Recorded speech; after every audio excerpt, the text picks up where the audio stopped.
Mereka tuh berdua, ya kan, berlomba-lomba menjadi super body.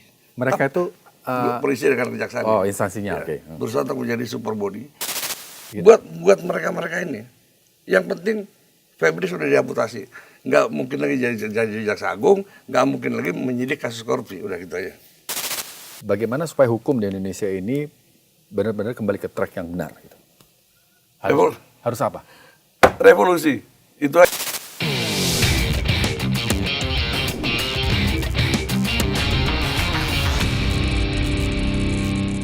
Ada satgas PKH di sini kan segala macam. Sekian juta hektar mereka sita segala macam. Terus mana pelakunya gitu loh? Kan nggak ada Pak. Ya kan? Yeah. Inilah nanti yang mereka dieksploitasi itu. Diperas sedikit. Iyalah. Wah ini gila-gila. Ini betul-betul praktek mafia dalam sebuah negara yang dikemas, yang dilindungi oleh konstitusi kan kacau loh. Kayak begini. Ini coba bayangin Pak. Jutaan hektar disita. Kan berarti kalau disita ada pelanggaran. Ya. Tapi kok pemiliknya nggak ada apa-apain. Apakah semua penegak hukum seperti itu gitu? Ada satu kondisi yang memang sangat unik ya. Ketika polisi bisa menangkap Febri, justru tingkat legitimasi publik terhadap penegak hukum semakin turun. Cek aja coba. Ya.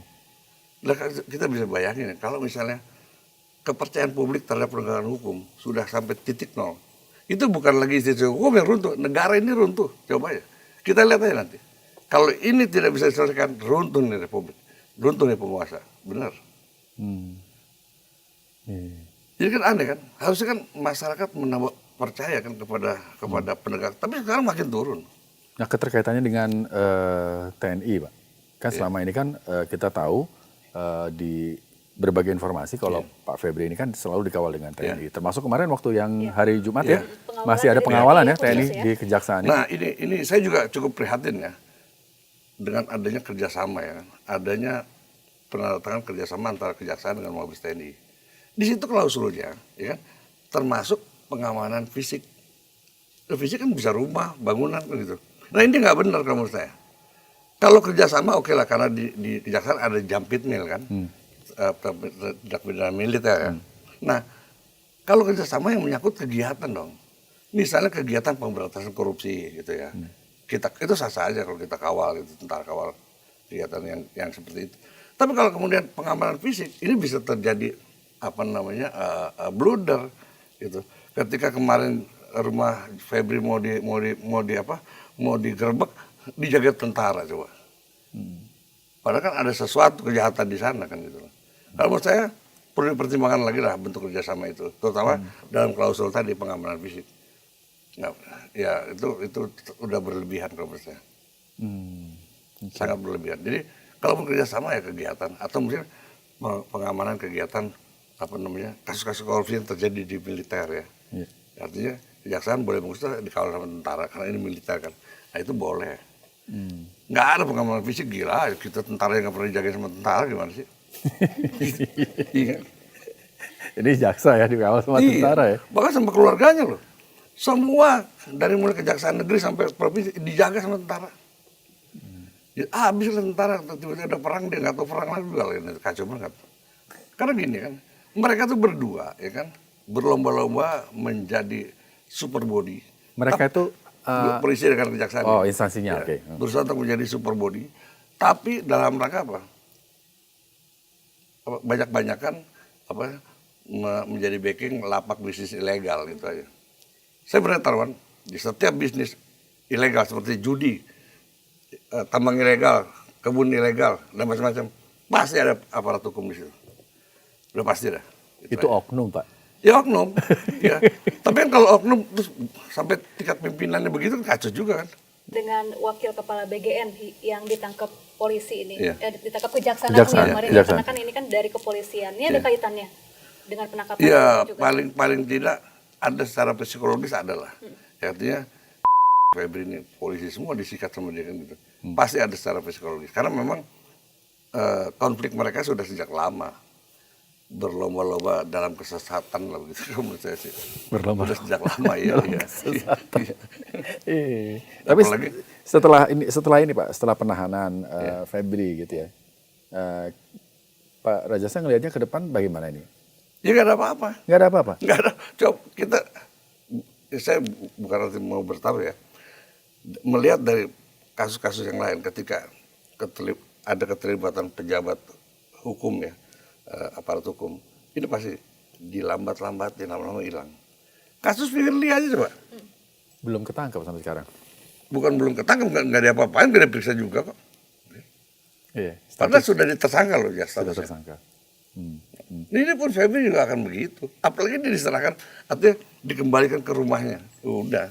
Jadi maksudnya kasus Febri ini ke depannya akan sama seperti status Pak Firly Bahuri. Iya. Menguap gitu ya. Menguap, Iya, menjadi iya. tersangka tapi ya sudah. Iya.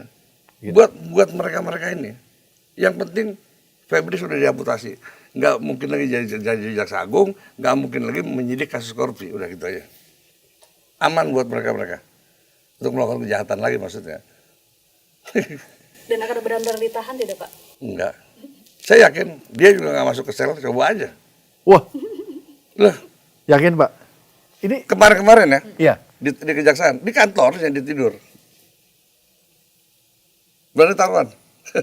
Janganlah. Tapi ini kan sekarang ditahan di KPK. rutan KPK kan? Pak? Iya, ya, sekarang di KPK. Saya pikir, maksudnya kemarin pada saat di kejaksaan ya, nggak mungkin. Ya mungkin kalau di KPK cuma sekedar titipan aja, bisa jadi. Tapi juga beda lah, dapat perlakuan yang artinya dapat privilege juga, dia nggak mungkin juga seperti tahanan yang lain. Oke, menarik ya. Ternyata banyak seperti itu ya penanganan hukum di Indonesia ya. Oh, Oke. Miris ya. mungkin bukan seperti itu, kita juga mungkin pernah mengalami kan. Iya. Artinya perbedaan di mata hukum kan gitu kan. Kalau misalnya rakyat biasa ya matilah kalau ketemu. Jadi apa yang kalau menurut Pak Rajasa, dari kacamata Pak Rajasa, bagaimana supaya hukum di Indonesia ini benar-benar kembali ke track yang benar gitu? Harus apa? Revolusi, itu aja menurut saya. Tebang satu generasi selesai. Kalau begini terus nggak mungkin. Tapi sulit. Hanya ganti pemain sekarang ini. Sekarang misalnya gini, oke dibuat satgas dalam rangka pemberantasan, ujung ganti pemain aja. Kebocoran keuangan negara masih tetap nggak bisa. Sekarang korupsi itu Pak, sekarang ini sudah menjadi ibadah fardu ain. Jadi yang nggak korupsi dosa. Nggak usah masuk sistem gitu ya? Iya, yang nggak korupsi dianggap dosa, bener. Atau pangkas satu generasi. Pangkas satu generasi ya? Ini udah artinya udah apa ya, bener-bener bangsa ini udah terpuruk banget ya. Wah kita kaya banget segala macam ya. Bahkan kasus apa tuh under invoicing sama transfer pricing itu 15.000 triliun, banyak itu gimana tuh? 15.000 triliun. Nggak mungkin kan kalau nggak ada terlibatan pejabat-pejabat negara ini bisa terus langgeng kejahatan terjadi seperti itu. Ya. Bahkan kemarin aja menurut Menteri Keuangan ada 3 kapal dijadikan sampel nih. Itu tiga kapal itu kerugian negara berapa? 1, sekian triliun. Coba. Belum lama ini, coba. Tapi kan kasus itu kemudian bahkan seolah-olah yang salah Menteri Keuangan ya coba. Wow, gimana Safa? Jangan itu ya, saya jadi ingat sama kasusnya Zarof Rikar nih, makelar kasus Pak yang penyitaannya sampai hampir 1 triliun rupiah. Nah, itu kemana seorang tuh? makelar kasus aja bisa sampai segitu loh dapetnya. Bayangin coba kan. Udahlah pokoknya kalau masuk ke MA itu apa tuh, pada tahapan apa tingkatan apa sih? Banding atau apa ya. Lu jangan harap itu bakal objektif. Udah enggak lah. Saya berarti 90% mereka cuma ngejar rente aja dari kasus-kasus hukum. Saya pernah lu marah sama, jadi makanya sekarang ini Pak, nggak patut kita bilang hakim tuh kepada yang mulia. Udah jangan deh, bapak-bapak aja, ibu-ibu aja gitulah. Ya, tunjukin dulu dong, ya kan, kemuliaan dia. Kalau dia sendiri nggak bisa nunjukin kemuliaan, ngapa kita panggil yang mulia?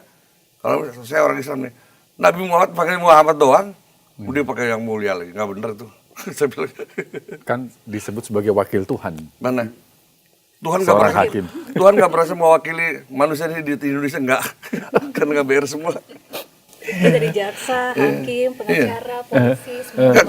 Kenapa saya ngomong keras gini? Karena dalam situasi yang sudah sangat buruk begini, nggak ada pilihan kata yang bijak, nggak ada. Harus keras, harus terbuka, udah gitu aja. Oke. Iya harus begitu. Kalau misalnya kita masih berhandai-handai, publik juga ngeliatnya, bikin gua mikir siapa sih sebenarnya pelaku korupsi. Kita harus ngomong. Nggak bisa enggak. Iya. Jadi setelah Febri ditangkap masih banyak Febri lainnya nih Pak ya? Pastilah, ya kan? Karena nggak ada efek jerah kok, ya kan? Nggak ada. Coba misalnya Febri tangkap hukum mati, takut yang lain. Benar.